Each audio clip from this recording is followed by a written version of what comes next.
by the time he's done with his damage, I think the good that's going to come out of people waking up is a much better win. Obviously, there's a lot that has to be done to combat climate change, but why do you think the world pretty much only comes together when there are major catastrophic events? I just think everybody cares, everybody's really busy. And you can't afford to care all the time. You got to run your business, you got to care about your family, you got to care, you got to make money, you got to survive on this planet. And all of a sudden, when there's a big disaster, it's like, oh, wait, the whole world cares about this, boom, I'm going to throw some money at her or make a donation, I'm going to get back to my life. It's really hard to wake up every day. And I mean, Al Gore was right when he said an inconvenient truth. It is, we know it's there, but it's super inconvenient to say, hey, you know what, I'm going to switch my vehicle to an electric car. I'm going to, we're not going to go on holidays this year because I don't want to take my family and have a massive carbon footprint. I don't want to build that second house. Maybe we're not going to have our fourth kid. We have to stop eating Atlantic salmon because I hear that's bad.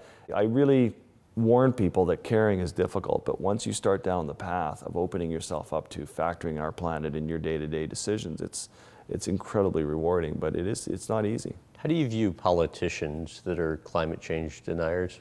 When I did my first stories for National Geographic on climate change, no scientist that I would work with would go on record and even say that climate change is real. They didn't feel like they had the undeniable data that was in. And now I can go to any one of those scientists, or you can talk to any, true, authentic scientists, and they'll tell you the same thing, that it's the biggest problem facing us as a species today. So when the deniers are out there, of course they're going to take that stand, but they're becoming the minority very quickly, and I'm not too worried about them. You said we'd be done if President Trump was elected. I always find a silver lining in everything, and obviously Trump is terrible for the planet, but I think the silver lining in Trump is that he has, if Hillary Clinton had gotten in or Bernie Sanders had gotten in, the whole world would stay relaxed and say, you know what, the leadership is there, we just go on about our lives and let's not worry about this stuff because the government's got it handled.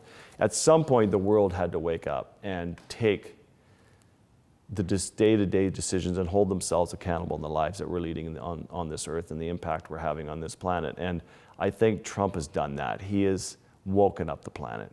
When he came in and you see the destruction that he is causing by dismantling the EPA, opening up like Bears Ears National Monument, the destruction that he's doing, the world has woken up. He started a revolution. I think by the time he's done with his damage, I think the good that's going to come out of people waking up is a much better win.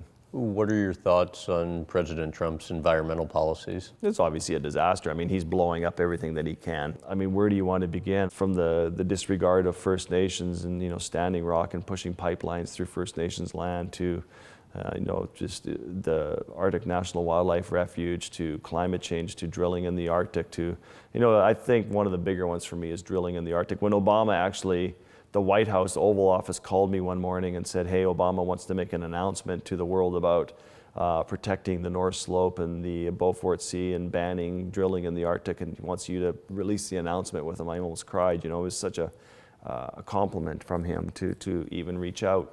And we released this press release together, and to see that all blowing up now because of Trump. I mean, you saw what the BP oil disaster did. Imagine something in the Arctic under the ice where you couldn't react to it.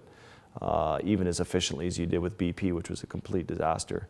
I think that one terrifies me. I just know how rich that habitat is when you've got 50,000 narwhals and beluga whale population and bowhead whales and polar bears and all these species.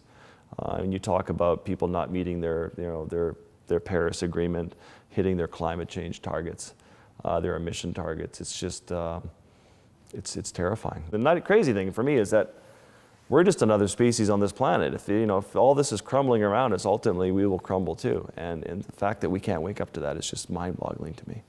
How would you best explain the importance of the oceans? Without the oceans, we die tomorrow. I mean, the oceans are the lungs of the planet. Every second breath you take comes from the sea. The ocean is the world's biggest grocery store.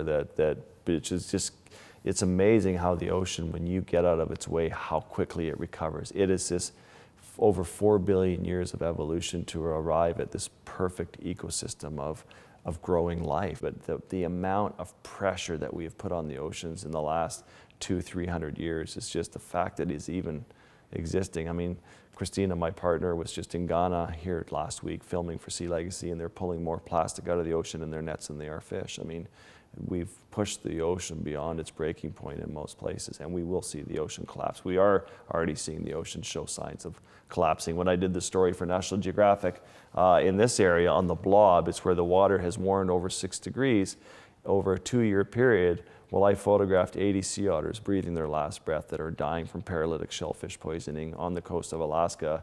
We're finding dead sea lions, thousands of dead birds and fish, and even fin whales and humpback whales that are dying from toxic algae. So we are seeing the effects. The ocean is one of these things that when it folds, it's going to fold quickly, and it's going to have immediate impacts on us.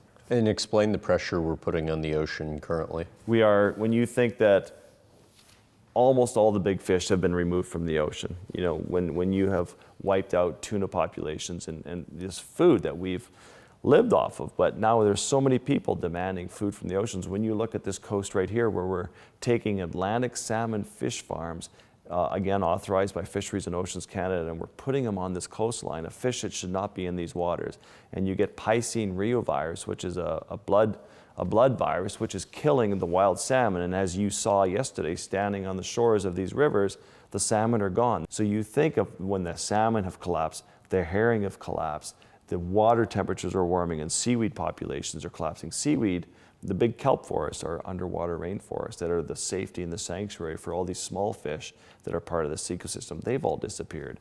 We're seeing ochre stars, which are the beautiful starfish that are basically melting. You see them dying on the rocks because the water's warm, and the amount of pollutions and toxins and plastic that we're pushing in the ocean, it's just, we're hitting at it from every level, every angle. How much of an inability is there to stop the loss of sea ice?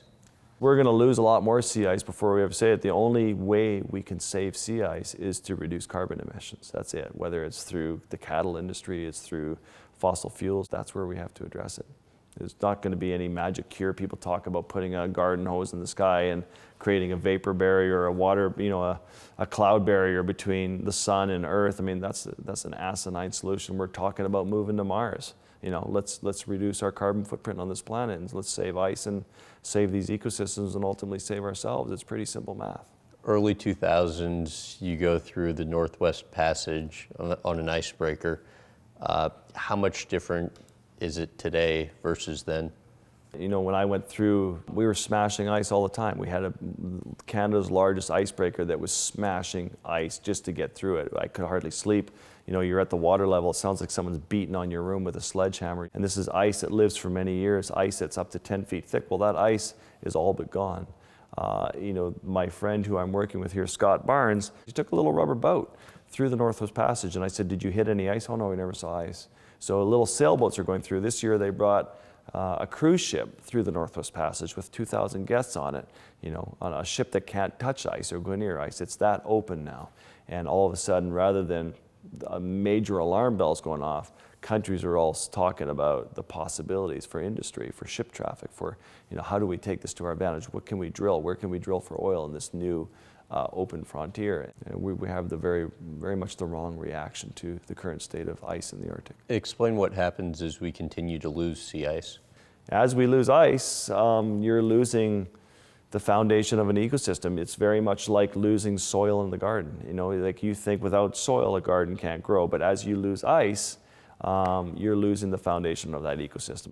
How would you explain what disposable plastic is doing? For 15 years or 20 years, photographers have been photographing albatross that they go get so much plastic from the sea, they feed their chicks that all their chicks are dying because their bellies are so full of plastic they can't retain any other food. And so you see all these carcasses rotting on land, and all that's there is a belly full of plastic. Whales are dying with plastic in their bellies. Most turtles nowadays that are dead or that they find sick in the ocean are full of plastic, because they're eating plastic bags that they think they're turtles. And now they're finding there's so many microplastic and microfibers in the ocean that are these plastic beads that are in our drinking water now. And it's like, if we always continue to wake up too late, then ultimately it's going to catch up to us, and it is catching up to us. And we're shocked that so many people are dying of cancer, like as if it's some big surprise. But when you see the amount of toxins that we put in our body, when an orca, a killer whale here, dies, it becomes a toxic waste site. It's so full of PCBs. There's just so many pollutants and contaminants in the ocean. What recommendations would you have for people in terms of ways to make easy changes to their lifestyle? Recommendations Changes you think are people could- try and become vegetarian or get damn close to it. Stop eating so much red meat. Stop eating Atlantic salmon. Stop using plastic. Stop accepting plastic at any Starbucks or any coffee shop. Stop using plastic bags. I was just in Rwanda, and it's a $40,000 fine flying into that country if you get caught with any plastic in your luggage, any plastic bag. It's the cleanest country I've ever been to in my life. You walk those streets, it looks like it was just polished that day. I mean, it's just because they banned plastic. Just figure out where you have the bandwidth to make change, whether it's in your cafeteria at work or your cafeteria at school for your kids. We need to factor in the amount of our carbon footprint on this planet, from flying to driving and what we drive to the way we heat our homes, and to just whether you're going to have that third or fourth kid. If you're like really on the fence about it, if you factor in the planet, you're not going to have that third or fourth kid.